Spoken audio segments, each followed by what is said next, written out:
Olá, uma ótima noite para você que está nos recebendo na sua casa, iniciando mais um programa Divã Empreendedor. E como toda semana a gente procura trazer o máximo de comunicação e de informação de tudo o que acontece na nossa cidade, em Petrópolis, falarmos de cases de sucesso, de empreendedorismo e saúde. Então hoje, mais uma vez, eu vou estar com uma entrevista belíssima. Hoje vocês vão perceber que vai ser diferente um pouco, porque essa entrevista vai ser feita online, mas com a riqueza de informações e com um entrevistado maravilhoso, quem conhece, o André Matheis. Então nós vamos bater um papo muito rico, muitas informações, conhecer um pouco da história dele e o evento que está para acontecer agora. Está para acontecer não, né? Vai acontecer sexta, sábado e domingo aqui na cidade de Petrópolis. Eu aguardo vocês já, logo após os comerciais.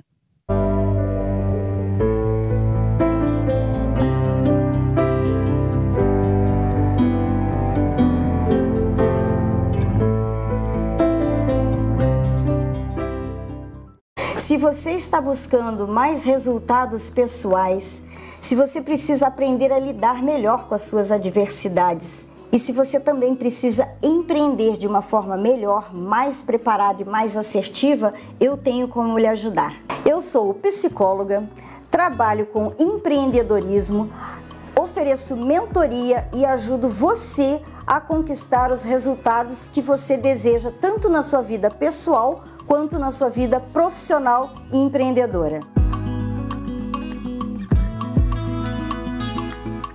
Bem-vindo à Spa Life. A clínica já tem 15 anos. Aqui a gente encontra tratamento de fisioterapia, temos pilates, acupuntura, dermatofuncional, nutrição e psicologia. Estamos localizados na Rua Professor Pinto Ferreira. Nosso funcionamento é de 8 às 18 horas, todos os dias da semana. Nosso telefone 2242-7342. Nosso Instagram é @SpaLifePetrópolis e nosso Facebook é SpaLife Petrópolis e Estética. Vem cuidar da sua beleza e da sua autoestima comigo.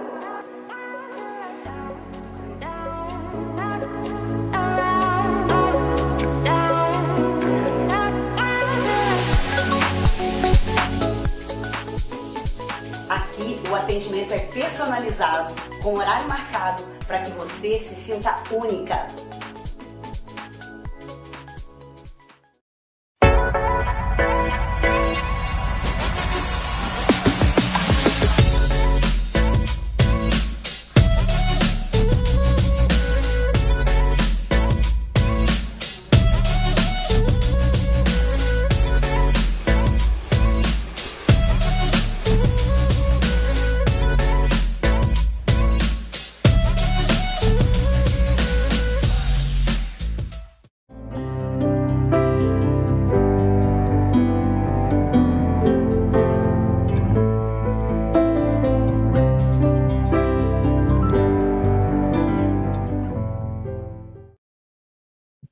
Estamos de volta aqui para receber o nosso convidado, que é o Andréas Matheis. Bom, eu fiz um resumo aqui de algo que eu soube dele, eu fui pesquisar, é claro, né? É ex-piloto de automobilismo brasileiro, nascido em 1954 em Petrópolis, Rio de Janeiro. Ele teve uma carreira de sucesso nas pistas, conquistando diversos campeonatos, com o Campeonato Brasileiro de Marcas e Pilotos, e o GT3 Brasil Champions. Após encerrar a sua carreira como piloto, Matheis passou a atuar como dono de equipe, gerenciando times de destaque na Stock Car Brasil, incluindo Red Bull Racing Brasil e a Shell Racing. Não sei se é assim que se fala. Seu legado no automobilismo é respeitado e ele continua influenciando o esporte por meio de suas equipes, que já ganharam diversos títulos na principal série de corridas do Brasil.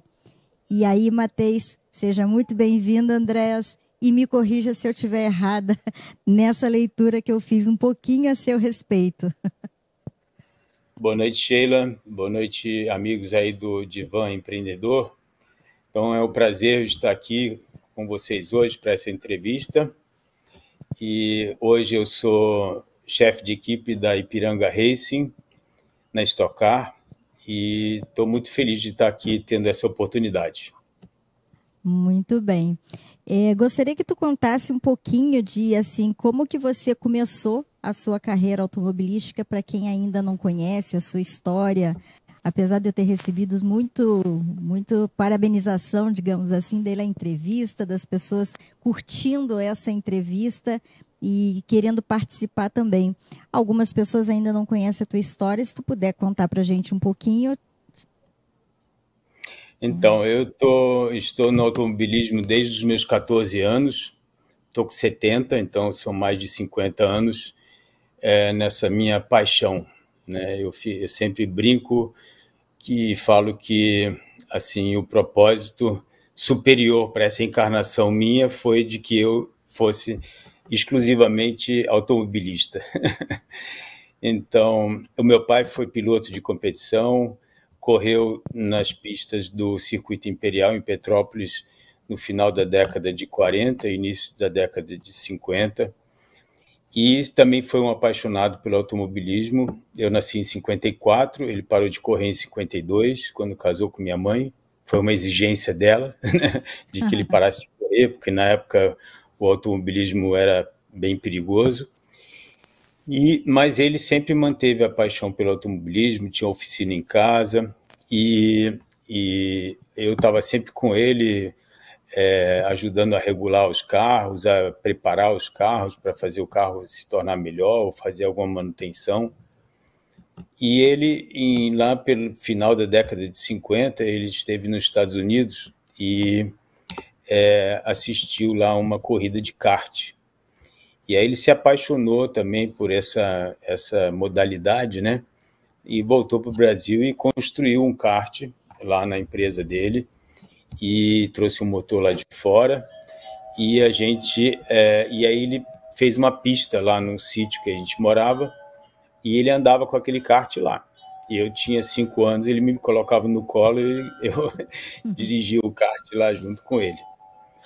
E dessa forma eu fui, assim, cada vez mais me apaixonando, né, pelo automobilismo. Os meus pais e meus avós falam, não sei se é verdade ou se é brincadeira, que a minha primeira, eu fui criado na língua alemã, né? Então eu fui alfabetizado em alemão e minha primeira língua foi alemão, embora eu seja brasileiro.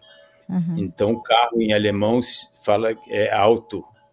Então, todo mundo fala que minha primeira palavra não foi papai e mamãe, foi auto. Você é petropolitano, nasceu aqui em Petrópolis? Não, eu nasci no Rio de Janeiro, mas eu estou em Petrópolis desde os 20 anos, né? Ou seja, já estou há 50 anos em Petrópolis. Uhum.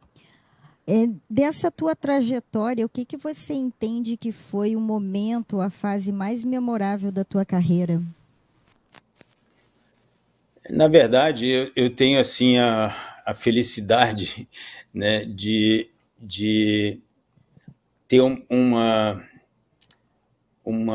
alegria perene no decorrer da minha carreira, né? Seja na época em que eu fui piloto, na época em que eu tive minha própria equipe, mas ainda pilotando nela, e depois quando eu me tornei dono de equipe e somente trabalhei como engenheiro ou chefe de equipe. Então sempre foi muito. Eu não me lembro um dia que eu tenha ido para o meu trabalho sem estar motivado, sem estar querendo dar o meu melhor, sem estar querendo me superar. Então, assim, eu não tenho assim um momento que eu possa falar que seja um destaque, né? Eu fiz também provas internacionais, corri as 24 horas de Nürburgring na Alemanha em 93, e nós fomos segundo colocado na nossa categoria. Depois corri também as 24 horas de Spa, já em 2010. Tive a oportunidade no campeonato de marcas, que era um campeonato que tinha uma certa liberdade no regulamento, de poder criar carros que foram fantásticos, como o Flechinha Prateado, né, que era Flechinha de Prata, na verdade, que era um Escort XR3, que foi imbatível ali em 92, 93. E depois ter podido correr também no campeonato GT3 com os carros dos sonhos, né, que são Lamborghini, Ferrari, Aston Martin, Ford GT, Ford Viper, enfim. Eu só posso assim me considerar muito abençoado e feliz, porque parece que cada fase da minha vida é mais feliz e mais realizada.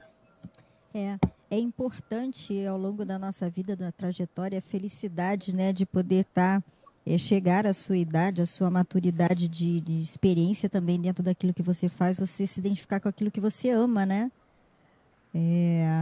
Isso hoje em dia, aliás, digamos que de um bom tempo a gente vê isso como um privilégio, né? Poder fazer aquilo que ama, aquilo que gosta, se realizar dentro daquilo, construir sua trajetória, sua vida e se sentir de fato realizado, né?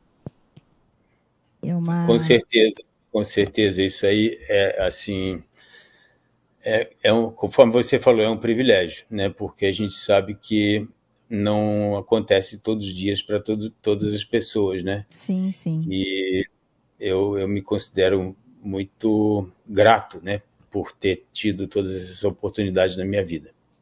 Que bom, parabéns.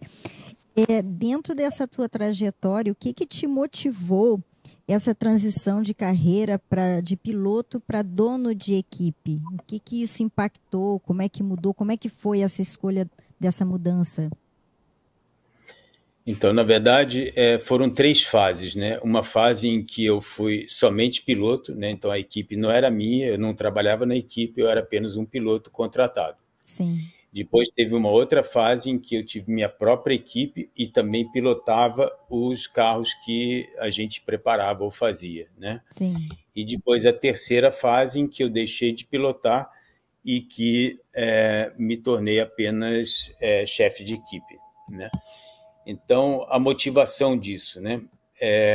Da época em que eu fui apenas piloto, eu percebia que eu tinha um potencial muito grande de poder desenvolver os carros, de melhorar esses carros, melhorar a performance deles e, com isso, conseguir chegar no meu objetivo, que era de ter a melhor performance possível na pista. Então, com isso, eu acabei criando minha própria equipe, né, para poder construir os meus próprios carros na época do campeonato de marcas. Sim. Depois, quando o Marcas acabou, isso foi em 1994, eu corri lá 10 anos, né, de 85 a 94, ganhamos 4 títulos brasileiros. Aí eu ingressei na Stock, 94. Foi na época da transição dos Opalas para os Ômegas. Sim. E a gente, vamos dizer, construiu o nosso carro, conseguimos um patrocínio, mas a gente, vamos dizer assim, não conseguiu performar a nível dos... Naquela época, o motor do Ômega ainda era o motor do Opala, que já estava lá há, sei lá, mais de 20 anos sendo desenvolvido pelos preparadores. E a gente resolveu fazer o nosso Ômega todo com nossa estrutura, fazendo os nossos próprios motores e tal. Então, a gente teve dificuldade de ser competitivo, né? E então esse início para mim foi bem difícil na Stock Car. E então eu, vamos dizer assim, perdi o patrocínio como piloto. Então, vamos dizer assim, o que sobrou foi manter a equipe e prestar serviço para outros pilotos. Sim. No início isso foi bem assim frustrante para mim, né? Porque eu ainda era bem jovem, ainda tinha muita vontade de continuar correndo, mas foi uma opção e eu fui me realizando nessa opção, né? São os desafios também. Isso. Eu digo que são os desafios que a gente encontra ao longo da vida, né? E algumas oportunidades que às vezes a gente busca e outras vezes surgem, e aí a gente faz a coisa acontecer. Não deixa de ser um desafio, mas se dedicar com afinco, né, com determinação, acaba chegando e obtendo sucesso, né? Sem dúvida. Eu assim sempre tive esse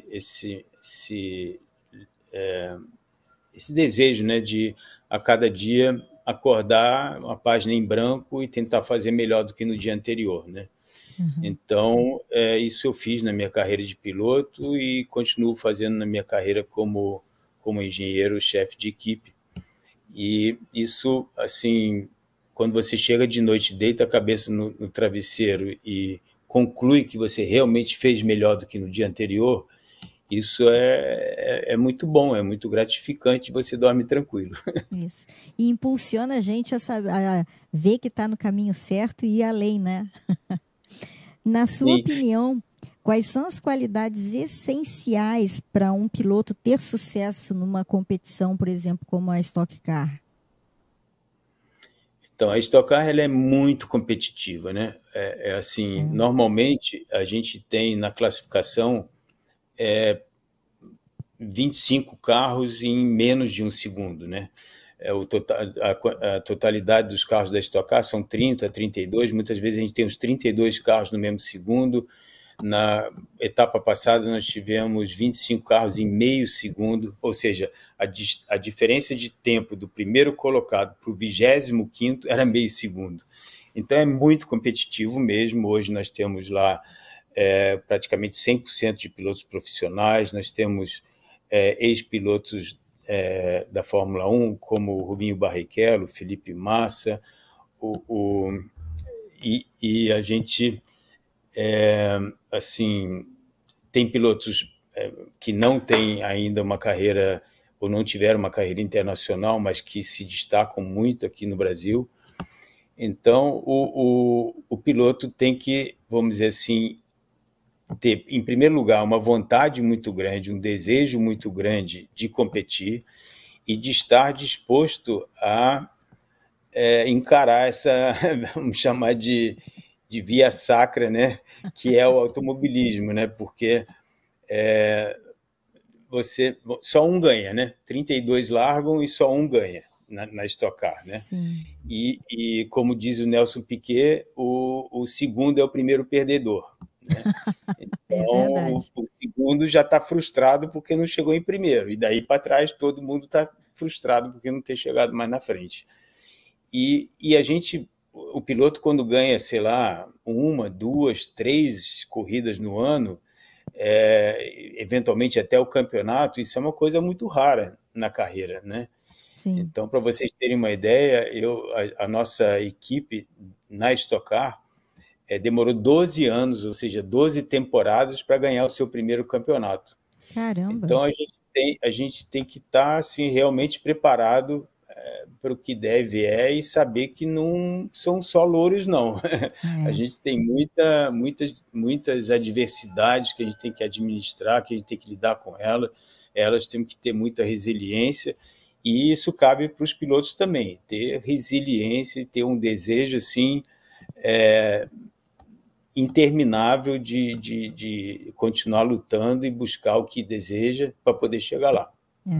Eu diria que é determinação também, persistência, resiliência, né? É um conjunto de comportamentos, digamos assim, de emoções que você precisa aprender a lidar para conseguir, né, encarar todas as adversidades que surgem ao longo do caminho, né? Qualquer trajetória tem as suas exigências, né? Tem as suas frustrações, mas com determinação mesmo, persistência e resiliência, tem como ir adiante, né? Óbvio, se fortalecendo da melhor forma que pode, né? E o que eu sempre falo, assim, que dentro do automobilismo, assim, tem valor quem ganhou a última etapa, né? A memória, ela é muito curta, né? Então as pessoas esquecem o que aconteceu antes e você tem que estar todo dia matando um leão a cada etapa para poder se manter, né? E eu entrei no automobilismo e passei a viver do automobilismo numa época em que o automobilismo ainda era pouco profissionalizado. Então era mais difícil ainda do que é hoje, né? Hoje em dia a coisa é bastante profissionalizada, temos patrocinadores profissionais e tudo é uma coisa de empresa, né? Não é mais uma coisa, vamos dizer assim, um pouco menos profissionalizada, né? Mas então a dificuldade de viver apenas, exclusivamente do automobilismo, na minha época, foi bem maior do que ela é hoje. Entendi. Dentro dessa sua trajetória, eu entendo que você deve, com certeza, você já falou, encontrar vários desafios, né? E qual foi o maior desafio que você entende que você enfrentou quando você passou a gerenciar as equipes de corrida de alto nível, como a Red Bull, digamos assim? Então, antes da Red Bull, nós fomos patrocinados pela Medley, né, que era uma indústria farmacêutica do Alexandre Negrão, e o Xandão ele veio correr na minha equipe em 98. E ele era um cara assim, muito exigente, perfeccionista, e que queria o melhor do melhor. Ele ajudou muito a nós, né, a gente se estruturar e a gente conseguir realmente se superar em todos os aspectos, desde a apresentação da equipe, né, o box, a qualidade dos carros, vamos dizer assim, o conforto do piloto dentro das condições da pista e a performance do carro, né? Depois, quando veio, em 2009, veio a Red Bull, a Red Bull naquela época estava ganhando tudo na Fórmula 1, a gente foi assim um desafio grande, porque o nível de exigência da Red Bull era muito grande também, mas com a repercussão internacional que a Red Bull tinha, vamos dizer, a gente ficou ainda mais exposto assim, à mídia e à expectativa deles de terem um bom resultado, né? Aumenta bastante, né? Isso. Então, na época, a gente tinha os pilotos Cacá Bueno e o Daniel Serra, e a gente foi bem sucedido. O Cacá foi campeão 3 vezes nos 8 anos em que a gente trabalhou para a Red Bull. O Daniel foi vice algumas vezes, sempre muito competitivo. E, assim, a gente foi se superando a cada ano, buscando sempre tecnologia e conhecimento para poder, vamos dizer, prestar um serviço melhor. Vamos falar um pouquinho da tecnologia que você falou agora. Ela tem uma importância grande na inovação, né? E nas corridas de hoje, como que você vê o futuro com as tecnologias na competição no Brasil? Então, a tecnologia, principalmente a parte de informatizada, né, eletrônica, ela é uma realidade, né? Ela não é uma realidade do meu tempo, né? Eu ainda tenho uma certa dificuldade de lidar com isso, mas assim, eu vim buscando ter acesso à tecnologia da melhor maneira possível, buscando fora do país, né, mais na Alemanha mesmo, buscar assessorias que pudessem nos abrir esse horizonte, né, da tecnologia, né?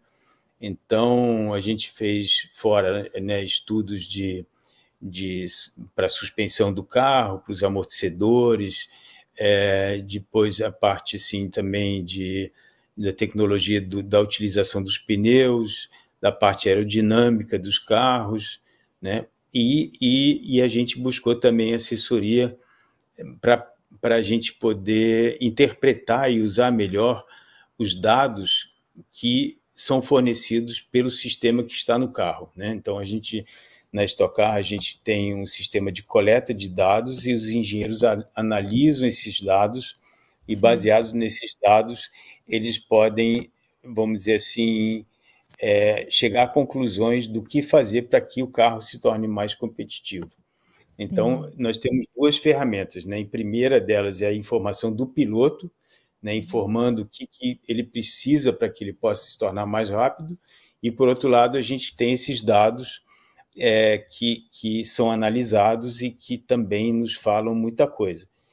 Então, essa tecnologia ela é um caminho sem volta, né? Ela será cada vez mais, e a gente tem que se adequar a ela e se atualizar. dentro as suas oficinas todas, o seu trabalho continua sendo aqui em Petrópolis, apesar de você não estar aqui morando aqui no momento? Sim, eu não moro mais em Petrópolis, né? Eu estou morando num sítio perto de Vassouras. Eu busquei um lugar mais retirado, mais tranquilo, mais silencioso, né? Que a vida inteira com barulho de carro de corrida. Verdade. Mas a minha oficina continua ali em Bom Sucesso, ao lado de Itaipava.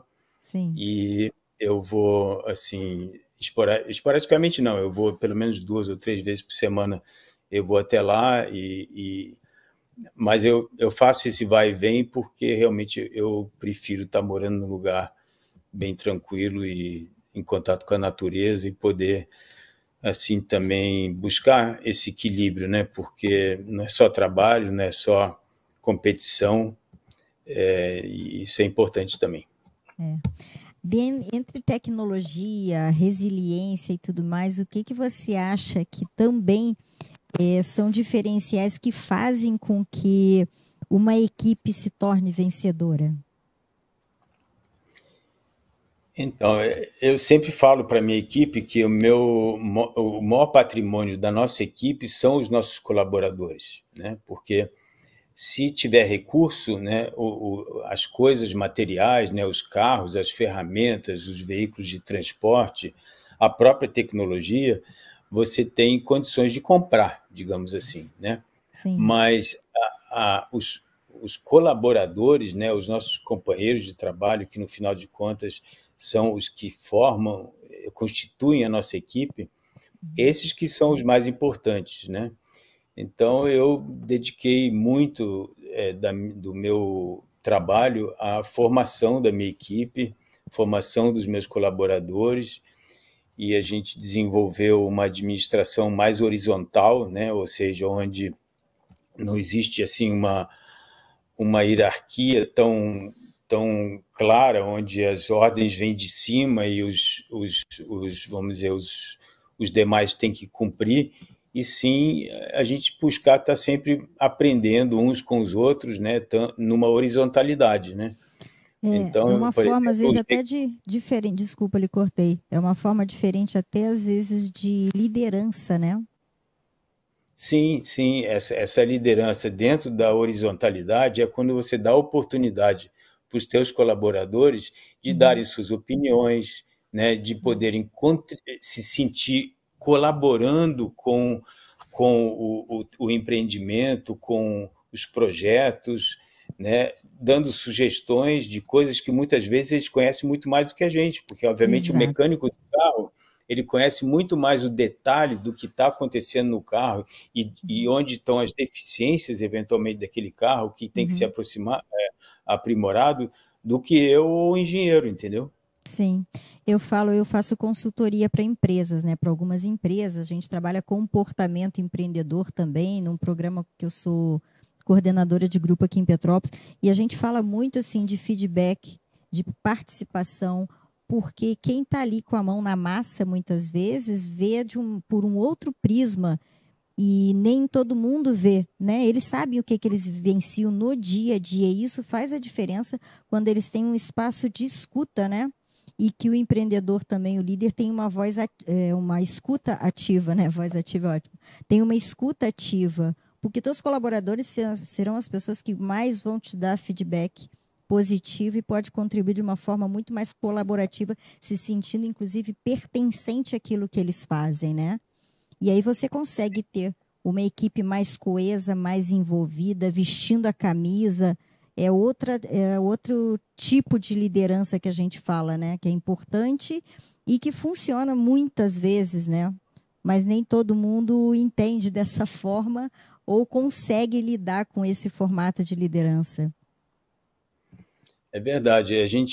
Na hora que a gente, vamos dizer, age dessa forma, a gente conquista a confiança, né, dos nossos colaboradores, né?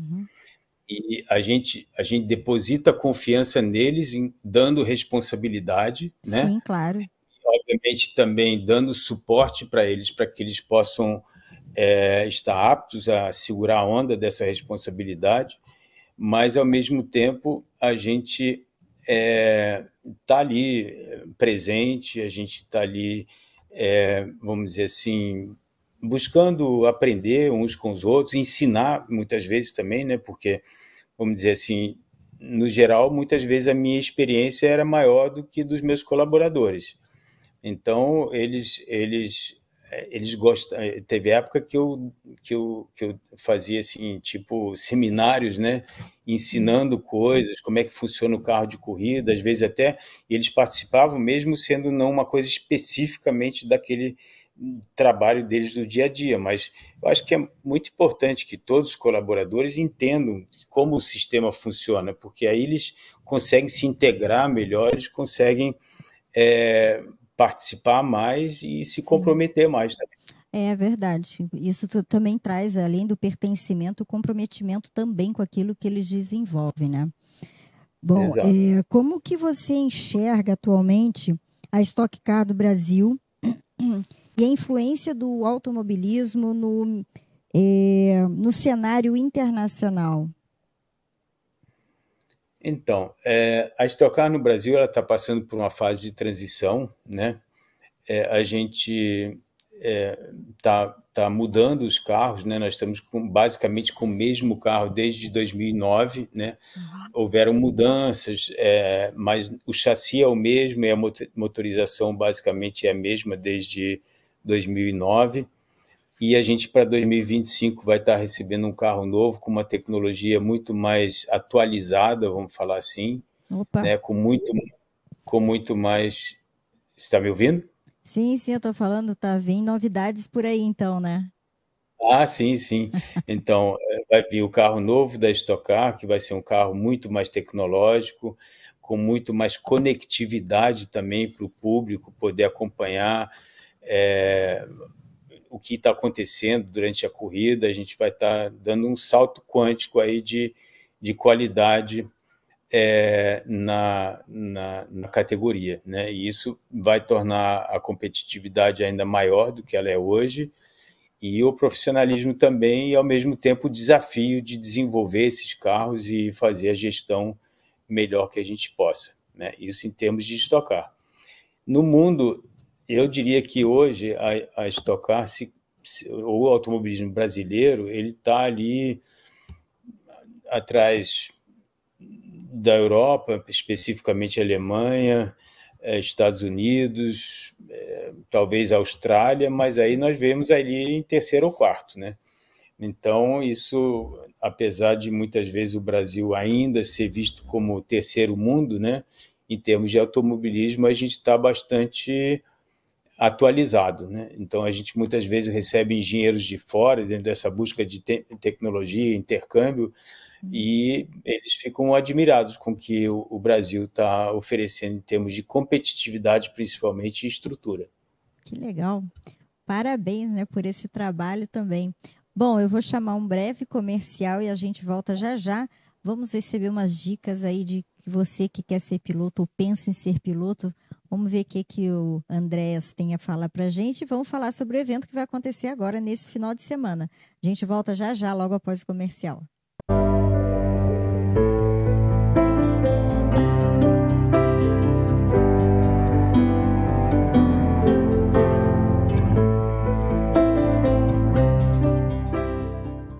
Se você está buscando mais resultados pessoais, se você precisa aprender a lidar melhor com as suas adversidades e se você também precisa empreender de uma forma melhor, mais preparada e mais assertiva, eu tenho como lhe ajudar. Eu sou psicóloga, trabalho com empreendedorismo, ofereço mentoria e ajudo você a conquistar os resultados que você deseja tanto na sua vida pessoal quanto na sua vida profissional e empreendedora.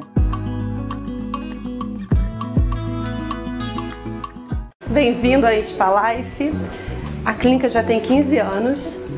Aqui a gente encontra tratamento de fisioterapia, temos pilates, acupuntura, dermatofuncional, nutrição e psicologia. Estamos localizados na Rua Professor Pinto Ferreira. Nosso funcionamento é de 8 às 18 horas, todos os dias da semana. Nosso telefone 2242-7342. Nosso Instagram é @SpalifePetrópolis e nosso Facebook é Spalife Petrópolis e estética. Vem cuidar da sua beleza e da sua autoestima comigo.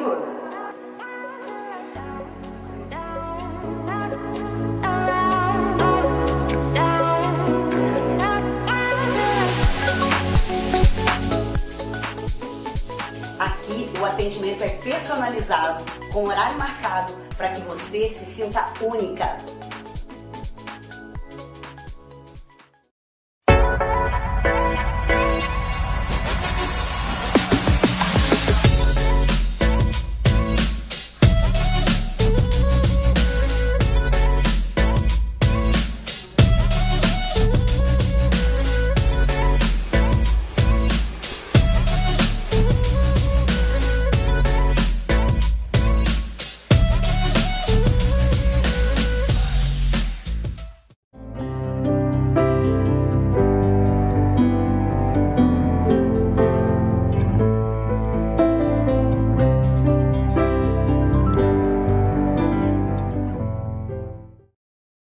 Estamos de volta aqui com o último bloco do Divã Empreendedor. Passa muito rápido, né? E a riqueza de informações que a gente tem para receber também. Tem perguntas chegando no programa. Enquanto eu dou uma olhada ali ou a gente coloca na tela, eu vou perguntar para o Andrés o seguinte. Fala para a gente um pouquinho, Andrés, sobre esse circuito imperial de automobilismo que vai acontecer agora nesse final de semana, né? Sexta, sábado e domingo? Sim. Então, em Petrópolis, no final, a partir de 1948, houveram corridas de rua na cidade de Petrópolis, né? Teve um momento em que a cidade esse circuito foi apelidado como a Mônaco brasileira, né? E então, depois esse automobilismo, se eu não me engano, veio até o início da década de 60 e aí parou. Então, o circuito imperial do automobilismo, ele pretende, esse evento pretende resgatar a memória do automobilismo em Petrópolis, né? Então, nós estamos indo agora para o terceiro evento, né? Ele é anual, sempre acontece em setembro, e o objetivo é esse, da gente estar buscando resgatar essa memória, né, trazendo pilotos que já correram aqui, trazendo marcas, como a primeira que veio foi a Fábrica Nacional de Motores, né, que na época produzia o JK, que corria, o Alfa Romeo, o JK, que corria também naquela época. Depois, no ano passado, foi o Karmann Ghia, e esse ano venceu o DKV. Então, está sendo um resgate bastante interessante aqui para a nossa cidade. Esse evento já faz parte do calendário anual de Petrópolis? Eu acredito que sim. E como é que vai funcionar? Você tem ideia da dinâmica? Como é que as pessoas podem se informar sobre esse evento? Ano passado eu participei, que meu marido tem um Fusca 73. Então eu estava lá, eu estava trabalhando, né, na verdade, que eu fiz, entrevistei o Cacá o ano passado, o Ambrósio, eu estava lá no palanque, acompanhei também, né, Stock Car. E como é que vai ser esse ano? Então, esse ano, vamos dizer assim, a sede, ou a base, vai ser lá no Palácio de Cultura, ali na Praça da Águia, né? Perfeito. Na sexta-feira, a partir das 19 horas, vai ser a cerimônia de abertura, com algumas homenagens e contando histórias aí do automobilismo petropolitano. Sábado vem ter a exposição de carros ali perto da Catedral, naquela que antigamente chamava 7 de Setembro, hoje tem outro nome, né? A rua rua que passa em frente à Catedral? Que vem, eu vamos dizer assim... assim... Imperatriz agora. Imperatriz, talvez seja isso. Isso então, no ali, sábado. No sábado e no domingo vai ter a exposição dos carros ali. Perfeito. No sábado e domingo também vão ter palestras, né, de pessoas que tiveram algum significado dentro do circuito imperial. Perfeito. Vai ter uma exposição também de coisas inerentes, né, históricas, do automobilismo petropolitano. E no domingo vem ter um que eles chamam de ride, que é um passeio desses carros que vão estar lá expostos pelas ruas de Petrópolis, pelas ruas do Circuito Imperial de Petrópolis, né? Perfeito. E também vai ter uma apresentação de uma competição de pit stop entre as 3 equipes da Stock Car aqui de Petrópolis. Ok. Qual horário que vai ser esse passeio dos carros antigos nesse circuito? Eu acredito que deverá ser lá pelas 11h30, meio-dia. Tá. Quem quiser mais informações ou saber, ainda dá tempo de se inscrever, de participar, ou já encerraram as inscrições? Assim, eu não estou 100% atualizado, mas eu acredito que ainda tem tempo, sim, porque tem algumas coisas que são francas, né? Você, por exemplo, para exposição não tem que pagar. Sim. É né? aberto ao público. Credencial é aberto ao público, exatamente. Perfeito. Tem algum local, algum site ou alguma rede social em que as pessoas possam buscar mais informações e detalhes desse evento do final de semana? Com certeza tem. Eu acho que tem que, se você botar no Google Circuito Imperial, vai aparecer como você se aproximar dele. Tá, joia. Chegou uma pergunta aqui, Marco Antônio Andréas, qual a sua ligação com a Matheus Borg aqui no Morém?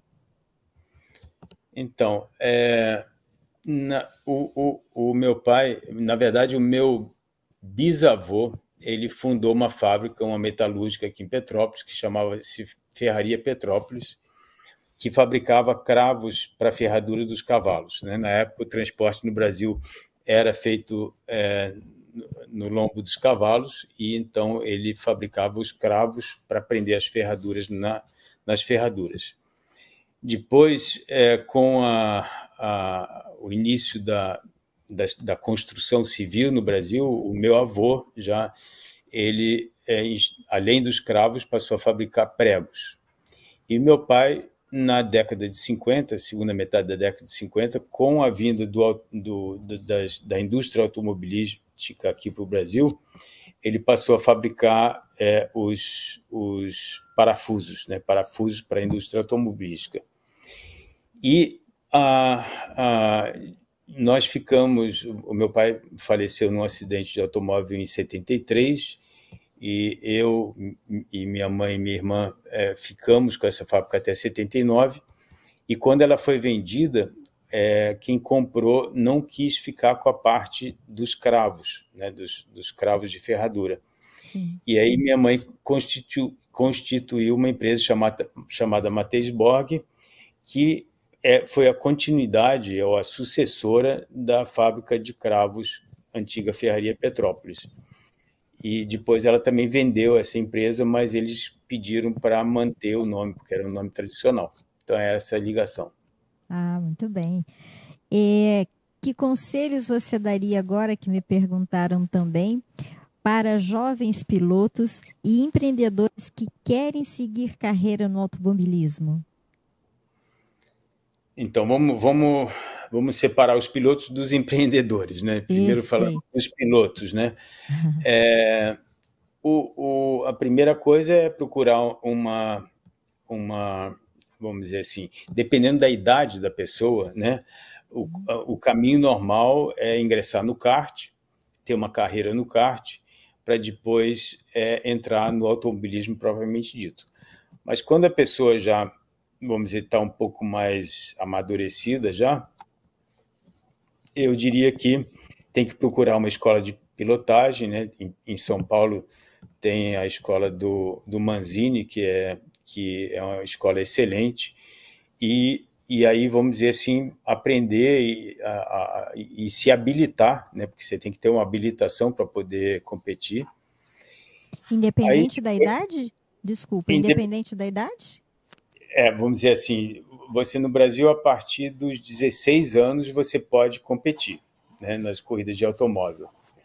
Mas você tem que ter essa habilitação que é fornecida através de um curso de pilotagem, né?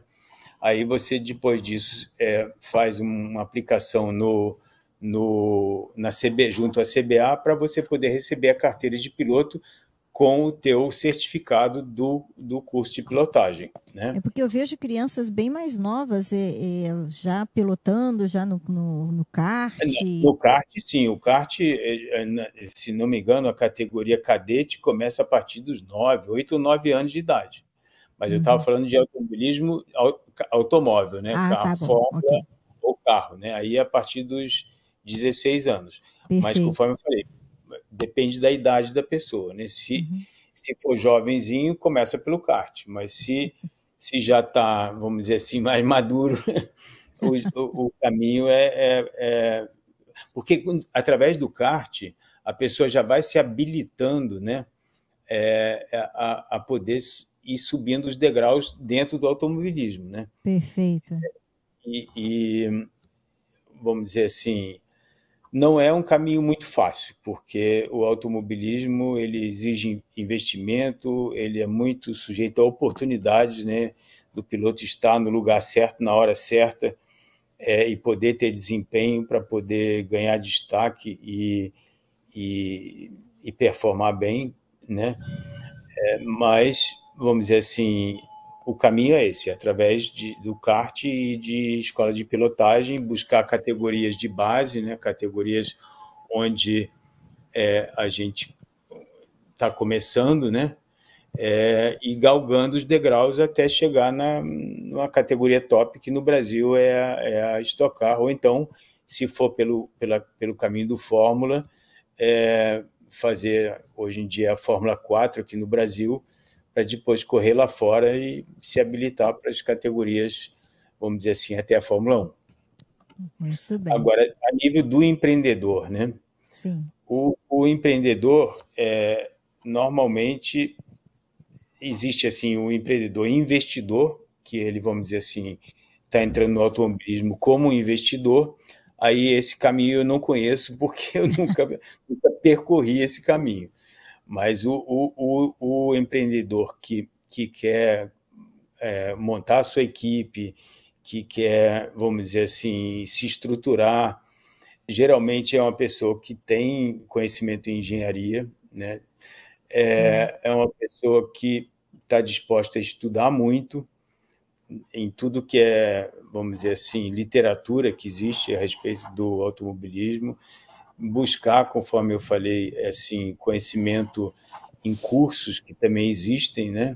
Não especificamente aqui no Brasil, mas esporadicamente vêm pessoas de fora para ministrar esses cursos aqui no Brasil, então participar desses cursos e buscar se atualizar né, na tecnologia para poder estar evoluindo nisso aí.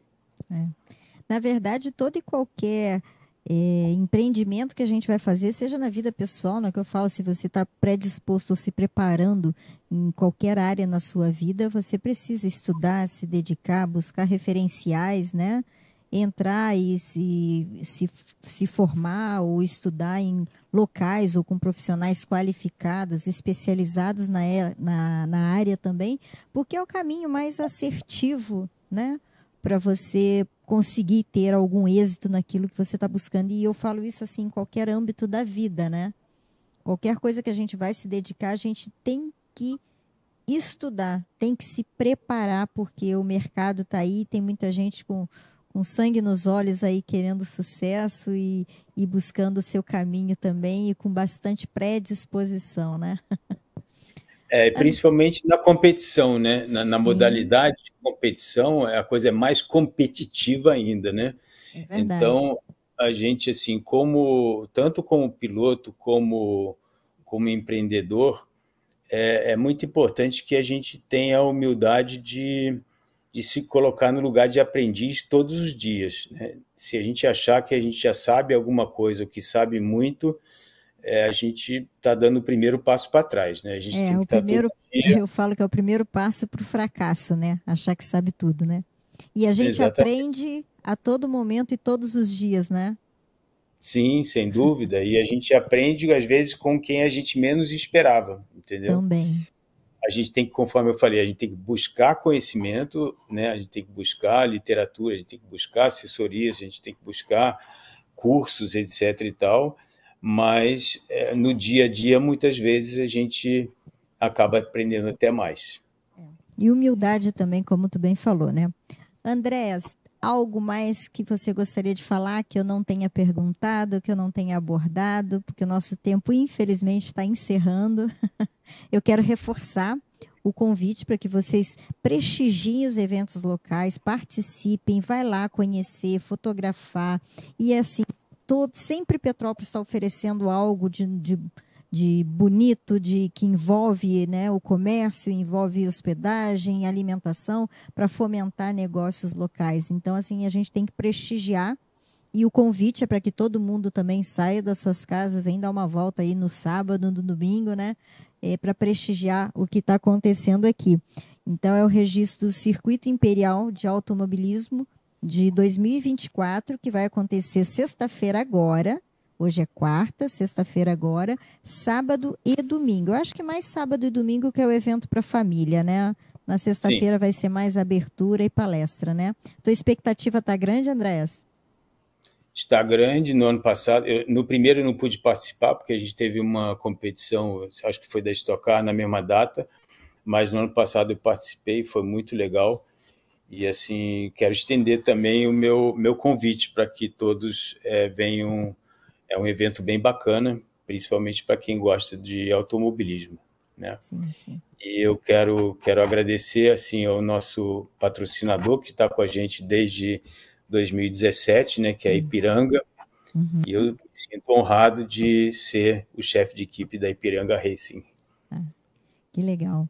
Bom, eu vou ter o prazer, que eu vou arrumar um jeito, óbvio, né? Eu vou estar por lá. Não sei o dia exatamente, mas eu vou ter o maior prazer de revê-lo. Ano passado eu também estive com você. Eu estou chamando de você, eu não estou nem falando senhor. Claro. Tá? Não, que isso. Nossa diferença de idade é 10 anos só. Não, então, mesmo que assim, fosse. Eu quero te agradecer o carinho, a atenção, a predisposição de conceder a entrevista para a gente, levar mais conhecimento para o público que está de casa. Agradecer também, um ano quase depois, porque o ano passado eu estava no Palanque e você foi muito cortês comigo, tirou foto com todo mundo, assim, foi muito legal, foi muito bom a tua simplicidade, a forma como você trata todo mundo, porque você é uma referência aqui na cidade, em outros lugares também, mas eu conheço um pouco mais de Petrópolis, das pessoas que têm acesso até mim e me mandam mensagens, e assim, tudo sempre de muito positivo, que falam a teu respeito, é assim digamos até uma idolatria, foi muito legal, hoje foi muito gratificante, né? Eu passo a divulgação para várias redes sociais, fora a minha lista de transmissão e tudo mais, os contatos, e foi muito boa a receptividade com que as pessoas falaram da entrevista, né? Com a expectativa da entrevista de hoje. Muito obrigada. Eu me sinto muito feliz, me sinto honrado, né, por ter tido essa oportunidade de estar aqui com vocês. E me sinto também honrado por ser petropolitano e estar podendo também participar desse evento que está se tornando cada vez mais importante para a cidade. Uhum. Ok. Então, eu quero agradecer mais uma vez a participação. Tem mais alguma pergunta, Rafa, ou não? Não? Então, eu quero agradecer mais uma vez a participação. Quem me mandou mensagem pelo Zap, ou perguntas, ou coisa parecida, depois eu faço chegar até o Andréas. E obrigada por mais essa noite, por nos receber na sua casa e estar colaborando e contribuindo e dando sempre sugestões e agradecendo as pautas também, porque é isso que faz a gente cada vez mais trazer mais novidade, com mais vontade ainda, com mais felicidade. Então, gratidão a todo mundo. E quem estiver lá pelo evento no final de semana, vai me ver por lá, pode vir conversar também, sugerir pauta e bater um papo, ok? Andréas, mais uma vez, muito obrigada. Tá me ouvindo ainda? Estou te ouvindo. Muito obrigada pela sua participação, pela sua contribuição, e a gente com certeza se vê no final de semana, ok? Eu que agradeço, tudo de bom aí, a gente se vê no fim de semana. Tá ótimo, um abraço, gente, uma boa noite e até quarta-feira que vem com mais uma edição do Divã Empreendedor. Até lá.